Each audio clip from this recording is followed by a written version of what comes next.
గది కాదు మాట తత్తరపడక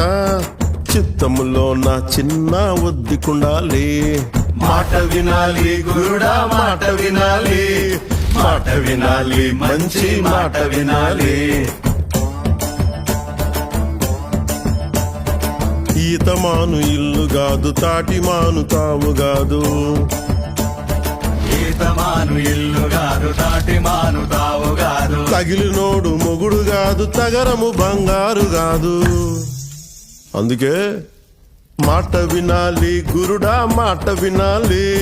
మాట వినాలి మంచి మాట వినాలి ఆకులేని అడవిలోన అరే మేకలన్నీ మేయవచ్చు సద్దులేని కోనలోన కొండ చర్య కులావచ్చు